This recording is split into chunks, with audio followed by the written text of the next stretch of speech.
Hello everyone, welcome back my YouTube channel. ಇವತ್ತು ನಾವು ರವೆ ಉಂಡೆ ಯಾವ ಥರ ಮಾಡೋದು ಅಂತ ನೋಡೋಣ. ಈ ರವೆ ಉಂಡೆನ ಗೌರಿ ಹಬ್ಬಕ್ಕೂ ವರಮಹಾಲಕ್ಷ್ಮಿ ಹಬ್ಬಕ್ಕೂ ಯಾವುದಾದ್ರೂ ಫೆಸ್ಟಿವಲಿಗೂ ಮಾಡ್ತಾರೆ. ಫೆಸ್ಟಿವಲಿಗೆ ಮಾತ್ರ ಅಲ್ಲ, ಮನೆಗೆ ಯಾರಾದರೂ ರಿಲೇಟಿವ್ಸ್ ಬಂದಾಗ ಯಾವುದಾದ್ರೂ ಶುಭ ಸಮಾರಂಭದಲ್ಲೂ ಇರ್ಬೋದು, ಮಕ್ಕಳುಗಳಿಗಂತೂ ತುಂಬ ಇಷ್ಟ ಆಗುತ್ತೆ ಈ ಥರ ಮಾಡಿಕೊಟ್ರೆ. ಇದು ಮಾಡೋಕ್ಕೆ ಯಾವ್ಯಾವ ಇಂಗ್ರೀಡಿಯೆಂಟ್ಸ್ ಬೇಕು, ಹೇಗೆ ಮಾಡೋದು ಅಂತ ನೋಡೋಣ ಬನ್ನಿ.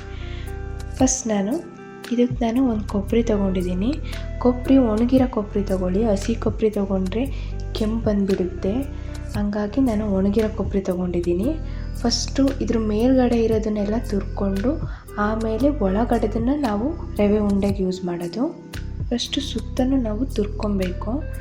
ತುರ್ಕೊಂಡಾದ್ಮೇಲೆ ನೋಡಿ ಈ ಥರ ವೈಟ್ ಕಲರ್ ಬಂದಿದೆ. ಆ ಬ್ರೌನ್ ಕಲರೆಲ್ಲ ನಾನು ತುರಿದ್ಬಿಟ್ಟಿದ್ದೀನಿ. ಅದು ವೇಸ್ಟು, ಅದನ್ನೇನು ಯೂಸ್ ಮಾಡಲ್ಲ. ಕೆಲವರು ಇದನ್ನು ಸಾಂಬಾರಿಗೆ ಯೂಸ್ ಮಾಡ್ತಾರಂತೆ, ಬೇಕಿದ್ರೆ ಸಾಂಬಾರಿಗೆ ಯೂಸ್ ಮಾಡಿ. ಇದನ್ನು ನಾನು ತೆಗ್ದಿಡ್ತಾ ಇದ್ದೀನಿ, ಇದು ನಮಗೆ ಅವಶ್ಯಕತೆ ಇಲ್ಲ. ನೆಕ್ಸ್ಟು ನಾನು ವೈಟ್ ಇರೋ ಕೊಬ್ಬರಿನ ಪೂರ್ತಿ ತುರ್ಕೊತಿದ್ದೀನಿ, ಒಂದು ಪೂರ್ತಿ. ಮತ್ತು ನಾನು ಹೇಳಿರೋ ಥರನೇ ಒಣಗಿರೋ ಕೊಬ್ಬರಿನೇ ತೊಗೊಳ್ಳಿ. ಹಸಿ ಕೊಬ್ಬರಿ ತೊಗೊಂಡ್ರೆ ಮಕ್ಳುಗಳಿಗೆಲ್ಲ ಬೇಗ ಕೆಂಪು ಬಂದುಬಿಡುತ್ತೆ. ನೋಡಿ ತುರ್ಕೊಂಡಾಗಿದೆ, ಈ ಥರ ಹುಡಿ ಹುಡಿ ಬಂದಿದೆ ನೋಡಿ, ಈ ಥರ ಇರಬೇಕು. ಬ್ರೌನ್ ಕಲರ್ ಅದು ಮಿಕ್ಸ್ ಆಗಿಬಿಟ್ಟಿದ್ರೆ ಚೆನ್ನಾಗಲ್ಲ, ಮತ್ತು ಅದೇ ಕಲರ್ ಬಂದುಬಿಡುತ್ತೆ ರವೆ ಉಂಡೆ. ಇದಕ್ಕೆ ನಾನು 2 ಪಾವಲ್ಲಿ ರವೆ ತೊಗೊತಿದ್ದೀನಿ, ಸಣ್ಣ ರವೆ. ಮತ್ತು ವೈಟ್ ಇರೋದಿರಲಿ, ಕೆಲವೊಂದೊಂದು ಗೋಲ್ಡನ್ ಕಲರ್ ಇರುತ್ತೆ, ಅದನ್ನು ತೊಗೊಬೇಡಿ. ಬನ್ಸಿ ರವೆಲ್ಲ ಈ ಥರ ವೈಟ್ ಇರೋದು ತೊಗೊಳ್ಳಿ. ನೆಕ್ಸ್ಟು ನಾನು 2 ಪಾವು ಸಕ್ಕರೆ ತೊಗೊತಿದ್ದೀನಿ. ಇದರಿಗೆ ತುಂಬ ಸ್ವೀಟ್ ಇಷ್ಟ ಆಗಲ್ಲ ಅಂದರೆ 1/4 ಅಂದರೆ 2 ಪಾವ್ಗಿಂತ ಸ್ವಲ್ಪ ಕಮ್ಮಿ ತಗೊಳ್ಳಿ. ಜಾಸ್ತಿ ಸ್ವೀಟ್ ಆದರೆ ಇಷ್ಟ ಆಗಲ್ವಲ್ಲ ಕೆಲವರಿಗೆ. ನಾನು ನೋಡಿ 1 ಪಾವಲ್ಲಿ ತೊಗೊಂಡಿದ್ದು, ಇದೇ ನಮ್ಮನೆ ಪಾವು. ಹಿಂದಿನ ಕಾಲದ ಪಾವು ಅಂದರೆ ಪಾವು ಕಣ್ರಿ. ಇದರಲ್ಲೇ ನಾನು ಎಲ್ಲ ಅನ್ನಕ್ಕಿಡೋದಿರ್ಬೋದು, ಯಾವುದ್ರಲ್ಲಾದರೂ ಅಳತೆಗೆ ನಾನು ಅದರಲ್ಲೇ ಯೂಸ್ ಮಾಡೋದು. ಇದಕ್ಕೆ ಗೋಡಂಬಿ ದ್ರಾಕ್ಷಿ ತೊಗೊಂಡಿದ್ದೀನಿ. ಮತ್ತು ತುಪ್ಪ ಆ್ಯಕ್ಚುಲಿ ನಾವು ಮನೆಯಲ್ಲೇ ಮಾಡ್ಕೊಳೋದು. ತುಪ್ಪ ಹೇಗೆ ಮಾಡೋದು ಅಂತ ಒಂದು ವೀಡಿಯೋ ಮಾಡಾಕ್ತೀನಿ. ಇದು ಕಾಕೋ ಪೌಡರು ಸಹ ನಾವೇ ಮಾಡ್ಕೊಳೋದು, ಅದನ್ನು ಒಂದು ವೀಡಿಯೋ ಮಾಡಾಕ್ತೀನಂತೆ. ಮತ್ತು ನೆಕ್ಸ್ಟು 3 ಏಲಕ್ಕಿ ತೊಗೊಂಡಿದ್ದೀನಿ. ಏಲಕ್ಕಿನ ನೋಡಿ ಈ ಥರ ಚೆಚ್ಚಿ ಒಳಗಡೆ ಇರೋದನ್ನ ಮಾತ್ರ ಬಳಸೋದು, ಆ ಸಿಪ್ಪೆ ಬಳಸ್ಕೊಳಲ್ಲ ನಾನು. ನೋಡಿ ಚೆಚ್ಚಿ ಈ ಥರ ಪೌಡರ್ ಮಾಡ್ಕೊಂಡಿದ್ದೀನಿ. ನೆಕ್ಸ್ಟು 1 ಲೋಟ ಹಾಲು ತೊಗೊಂಡಿದ್ದೀನಿ. ಈಗ ಯಾವ ಥರ ಮಾಡೋದು ನೋಡೋಣ. ನೋಡಿ, ಒಂದು ಬಾಣಲಿಗೆ ಫಸ್ಟು 2 ಸ್ಪೂನ್ ತುಪ್ಪ ಹಾಕ್ಕೊಂಡಿದ್ದೀನಿ. ಈ ತುಪ್ಪ ಸ್ವಲ್ಪ ಕಾಯಲಿ, ನಾನು ಮೀಡಿಯಮ್ ಫ್ಲೇಮಲ್ಲಿ ಕಾಯಿಸ್ತಿರೋದು. ನೋಡಿ, ಫಸ್ಟು ಗೋಡಂಬಿ ಹಾಕ್ಕೊಂಡು ಹುರ್ಕೊತಿದ್ದೀನಿ ಮೀಡಿಯಮ್ ಫ್ಲೇಮಲ್ಲಿ. ಮತ್ತು ಹೈ ಫ್ಲೇಮ್ ಆಗಿಬಿಟ್ರೆ ಕಪ್ಪಾಗಿಬಿಡುತ್ತೆ. ಇದು ಗೋಲ್ಡನ್ ಕಲರ್ ಬರೋ ತನಕ ಹುರ್ಕೊಳೋದು. ಇದಕ್ಕೆ ನಾನು ದ್ರಾಕ್ಷಿನೂ ಹಾಕ್ಕೊಂಡು ಹುರ್ಕೊತಿದ್ದೀನಿ. ದ್ರಾಕ್ಷಿ ಸ್ವಲ್ಪ ದಪ್ಪದ ಥರ ಆಗುತ್ತೆ, ಗೋಡಂಬಿ ಗೋಲ್ಡನ್ ಕಲರ್ ಬರುತ್ತೆ. ನೋಡಿ ಆಲ್ರೆಡಿ ಬರ್ತಾ ಇದೆ. ಇದರ ಚೆನ್ನಾಗಿ ಹುರ್ಕೊಂಡು ನಾನು ಇದನ್ನು ಸಪ್ರೇಟಾಗಿ ಒಂದು ತಟ್ಟೆಗೆ ತೆಗೆದಿಟ್ಕೊತಿದ್ದೀನಿ. ನೆಕ್ಸ್ಟು ನಾನು ಅದೇ ಬಾಣಲಿಗೆ 2 ಸ್ಪೂನ್ ತುಪ್ಪ ಹಾಕ್ಕೊಂಡು ಅದರಲ್ಲೇ ನಾನು ರವೆ ಹುರ್ಕೊತೀನಿ. ತುಪ್ಪ ಸ್ವಲ್ಪ ಕಾದಿದ ಮೇಲೆ ನಾನು ಅದಕ್ಕೆ ರವೆ ಹಾಕ್ಕೊಂಡಿರೋದು. ನೋಡಿ, ರವೆನ ಚೆನ್ನಾಗಿ ಹುರ್ಕೊಬೇಕು, ಮೀಡಿಯಮ್ ಫ್ಲೇಮಲ್ಲೇ ಹುರ್ಕೊಬೇಕು. ಹೈ ಫ್ಲೇಮಲ್ಲಿ ಹುರ್ಕೊಳಕ್ಕೆ ಹೋಗ್ಬಿಟ್ರೆ ಕೆಳಗಡೆ ಒತ್ತಿಬಿಡುತ್ತೆ, ಆವಾಗ ಚೆನ್ನಾಗಲ್ಲ, ಆವಾಗ ರವೆ ಉಂಡೆ ಚೆನ್ನಾಗಿ ಬರಲ್ಲ. ಈ ಥರ ಹುರ್ಕೊತಾ ಇದ್ದಾಗ ತುಪ್ಪ ರವೆಗೆ ಹೊಂದ್ಕೊಳುತ್ತೆ. ಮತ್ತು ಯಾರೆಲ್ಲ ಈ ವಿಡಿಯೋ ನೋಡ್ತಿದ್ರೆ ಈ ವಿಡಿಯೋಗೆ ಲೈಕ್ ಮಾಡೋದು, ಹಾಗೆ ಶೇರ್ ಮಾಡಿ, ಸಬ್ಸ್ಕ್ರೈಬ್ ಮಾಡೋದಂತೂ ಮರಿಬೇಡಿ. ಪಕ್ಕದಲ್ಲಿರೋ ಬೆಲ್ಲೈಕನನ್ನು ಕ್ಲಿಕ್ ಮಾಡಿ. ಪಕ್ಕದಲ್ಲಿ ಹಾಲು ಕಾಯಕ್ಕಿಟ್ಟಿದ್ದೀನಿ.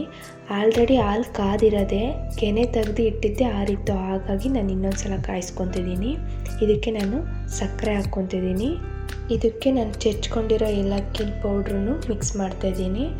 ಇದನ್ನು ಚೆನ್ನಾಗಿ ಮಿಕ್ಸ್ ಮಾಡಿದಾಗ ಸಕ್ಕರೆ ಸ್ವಲ್ಪ ಕರಗುತ್ತೆ, ಏಲಕ್ಕಿ ಫ್ಲೇವರು ಚೆನ್ನಾಗಿ ಬರುತ್ತೆ. ಇಷ್ಟನ್ನು ಒಂದು 2 ಮಿನಿಟ್ಸ್ ಈ ಥರ ಮಿಕ್ಸ್ ಮಾಡಿ ಈ ಥರ ಹುರ್ಕೊಳ್ಳಿ. ಇನ್ನು ಮೀಡಿಯಮ್ ಫ್ಲೇಮಲ್ಲೇ ಹುರ್ಕೊಬೇಕು. ಇದು ಒಂದು 2 or 3 ಮಿನಿಟ್ಸ್ ಆದರೂ ಈ ಥರ ಹುರ್ಕೊಳ್ಳಿ. ಮತ್ತು ಹಾಗೆ ಒಂದು ಸತಿ 1 ನಿಮಿಷ ಹಿಂಗಂದು ಬಿಡಬೇಡಿ, ರವೆ ಉಂಡೆ ಅಷ್ಟು ಟೇಸ್ಟ್ ಸಿಗಲ್ಲ. ಇದಕ್ಕೆ ನೆಕ್ಸ್ಟು ನಾನು ಹಾಲು ಆ್ಯಕ್ಚುಲಿ ಕಾದಿದೆ, ಇದನ್ನು ನೋಡಿ ಈ ಲೋಡ್ ಥರ ತೊಗೊಂಡಿರೋದು ನಾನು. ಹಾಲು ಹಾಕ್ಬೇಕಾದ್ರೆ ಗೊತ್ತಾಗುತ್ತೆ ನಿಮಗೆ ಎಷ್ಟು ಬೇಕು ಅಂತ. ಒಂದೇ ಸತಿ ಹಾಕ್ಬಿಡಿ, ಹಿಂಗೆ ಸ್ವಲ್ಪನೇ ಹಾಕಿ ಈ ಥರ ಮಿಕ್ಸ್ ಮಾಡ್ಕೊಳ್ಳಿ. ಒಂದೇ ಸತಿ ಹಾಕ್ಬಿಟ್ಟು ಒಂದೊಂದು ಸತಿ ತೆಳ್ಳಗಾಗ್ಬಿಟ್ರೂ ಕಷ್ಟ, ಅದಕ್ಕೋಸ್ಕರ ಸ್ವಲ್ಪನೇ ಹಾಕ್ಕೊಂಡು ಈ ಥರ ಮಿಕ್ಸ್ ಮಾಡ್ಕೊಳ್ಳೋದು ಬೆಟರ್ ನಂಗೆ ಅನ್ನಿಸ್ದಂಗೆ. ನೋಡಿ, ನನಗೆ ಯಾವ ಕನ್ಸಿಸ್ಟೆನ್ಸಿ ಬೇಕೋ ಅಷ್ಟು ನೋಡ್ಕೊಂಡು ಹಾಲು ಹಾಕ್ಕೊತಿದ್ದೀನಿ. ನನಗೆ ಇಷ್ಟು ಸಾಕು ಆ್ಯಕ್ಚುಲಿ. ಸರಿ ಆಯಿತು ಹಾಲು. ಇದಕ್ಕೆ ತುರಿದಿರೋ ಕೊಬ್ಬರಿನ ಹಾಕ್ಕೊತಿದ್ದೀನಿ. ಇದೇ ಥರ ನಾನು ಹೊಸ ವೀಡಿಯೋನ ಅಪ್ಲೋಡ್ ಮಾಡ್ತಾ ಇರ್ತೀನಿ. ವಿಡಿಯೋ ಬೇಕು ಅಂದರೆ ನಮ್ಮ ಚಾನಲ್ನ ಸಬ್ಸ್ಕ್ರೈಬ್ ಮಾಡಿ. ಇದಕ್ಕೆ ನಾನು 2 ಸ್ಪೂನ್ ತುಪ್ಪ ಹಾಕ್ಕೊಂಡು ಆಮೇಲೆ ಮಿಕ್ಸ್ ಮಾಡ್ಕೊತಾ ಇದ್ದೀನಿ. ಯಾಕೆಂದರೆ ತುಪ್ಪ ಇದ್ದಷ್ಟು ರವೆ ಉಂಡೆ ತುಂಬ ಚೆನ್ನಾಗಿ ಬರುತ್ತೆ. ಇದನ್ನು ಮೀಡಿಯಮ್ ಫ್ಲೇಮಲ್ಲೇ ಮಿಕ್ಸ್ ಮಾಡಿ. ರವೆ ಉಂಡೆಗೆ ಹೈ ಫ್ಲೇಮ್ ಅಂತೂ ಯೂಸೇ ಮಾಡಬೇಡಿ. ನೋಡಿ, ಇದನ್ನು ಚೆನ್ನಾಗಿ ಮಿಕ್ಸ್ ಮಾಡಬೇಕು. ಆಮೇಲೆ ಇದಕ್ಕೆ ದ್ರಾಕ್ಷಿ ಗೋಡಂಬಿ ಹಾಕ್ಕೊಂಡು ಇನ್ನೊಂದು ಸಲ ಎಲ್ಲ ಕಡೆಗೂ ದ್ರಾಕ್ಷಿ ಗೋಡಂಬಿ ಆಗೋ ಥರ ಮಿಕ್ಸ್ ಮಾಡ್ಕೊತಾ ಇದ್ದೀನಿ. ಇದು ಆಲ್ಮೋಸ್ಟ್ ಆಗಿದೆ. ನೋಡಿ ಯಾವ ಥರ ಆಗಿದೆ. ತುಂಬ ಗಟ್ಟಿನೂ ಇರಬಾರ್ದು, ತುಂಬ ಸಾಫ್ಟು ಇರಬಾರ್ದು, ಈ ಥರ ಇರಬೇಕು ಹುಡಿ. ಇದನ್ನು ನಾನು 2 ನಿಮಿಷ ಮುಚ್ಚುತ್ತಾ ಇದ್ದೀನಿ. 2 ನಿಮಿಷನಾದ್ರೂ ಮುಚ್ಚಲೇಬೇಕು. ಈ ಥರ ಮುಚ್ಚೋದ್ರಿಂದ ರವೆ ಅಳ್ಕೊಳುತ್ತೆ. ಆವಾಗ ರವೆ ಉಂಡೆ ಇನ್ನೂ ಚೆನ್ನಾಗಿ ಬರುತ್ತೆ. ನೋಡಿ, ಆಲ್ಮೋಸ್ಟ್ ಫಿನಿಶ್ ಆಗಿದೆ. ಇದನ್ನು ಕಟ್ಟೋದಷ್ಟೇ ಇರೋದು. ನೋಡಿ, ಆಲ್ಮೋಸ್ಟ್ ಆಗಿದೆ. ಈಗ ಕಟ್ಟೋದೊಂದೇ ಬಾಕಿ ಇರೋದು. ಈಗ ಇದನ್ನು ಕಟ್ಟೋಕ್ಕೆ ನಾನು ತುಪ್ಪದಲ್ಲಿ ಕೈ ನೆನೆಸ್ಕೊಬೇಕು. ಆವಾಗ ರವೆ ಉಂಡೆ ನನ್ನ ಕೈಗೆ ಅಂಟಲ್ಲ, ಕಟ್ಟೋಕ್ಕೂ ಚೆನ್ನಾಗಾಗುತ್ತೆ. ಇದೇ ಥರ ತುಪ್ಪದಲ್ಲಿ ಎತ್ಕೊಂಡು ಕಟ್ಟಿ 1 ಅಥವಾ 2 ಉಂಡೆಗಾರು ಒಂದ್ಸತಿ ತುಪ್ಪದಲ್ಲಿ ಎತ್ಕೊಳ್ಳಿ. ಕೈಗೆ ಅಂಟಲ್ಲ, ಇಲ್ಲಾಂದರೆ ಕೈಯೆಲ್ಲ ಅಂಟು ಅನಿಸುತ್ತೆ, ಕಟ್ಟೋಕ್ಕೂ ಚೆನ್ನಾಗಿ ಬರಲ್ಲ. ಮತ್ತೆ ನಾನು ಹೇಳ್ತಿದ್ದೀನಿ ಅಂತ ಬೇಜಾರು ಮಾಡ್ಕೊಬೇಡಿ. ಈ ವಿಡಿಯೋಗೆ ನೀವು ಸಬ್ಸ್ಕ್ರೈಬ್ ಮಾಡೋದು ಮತ್ತು ಲೈಕ್ ಮಾಡೋದು ನನಗೆ ತುಂಬ ಇಂಪಾರ್ಟೆನ್ಸ್ ಆಗುತ್ತೆ. ಮತ್ತು ಈ ವಿಡಿಯೋ ನಿಮಗೆ ಯಾವ ಥರ ಅನ್ನಿಸ್ತು ಅಂತಲೂ ಕಮೆಂಟ್ ಮಾಡಿ ಹೇಳಿ. ನೋಡಿ ಯಾವ ಥರ ಬರ್ತಾಯಿದೆ ರವೆ ಉಂಡೆ. ಇಷ್ಟರಲ್ಲಿ ಒಂದು 30 ರವೆ ಉಂಡೆನಾದರೂ ಹಾಗೆ ಆಗುತ್ತೆ. ನೋಡಿ, ಇಷ್ಟ ಆಗಿದೆ. ನಾನು ತೋರ್ಸೋಕ್ಕೆ ಮಾತ್ರ ಇಷ್ಟಿಟ್ಟಿದ್ದೀನಿ. ತುಂಬಾ ಆಗಿದೆ ರವೆ ಉಂಡೆ. ನೋಡಿ, ನಿಮಗೆ ಯಾವ ಥರ ಅನ್ನಿಸ್ತು. ಆ್ಯಕ್ಚುಲಿ ಸ್ವಲ್ಪ ಕತ್ತಲೆ ಆಗಿದೆ, ಹಾಗಾಗಿ ವೀಡಿಯೋದಲ್ಲಿ ಅಷ್ಟು ಚೆನ್ನಾಗಿ ತೋರ್ಸೋಕ್ಕಾಗ್ತಾಯಿಲ್ಲ.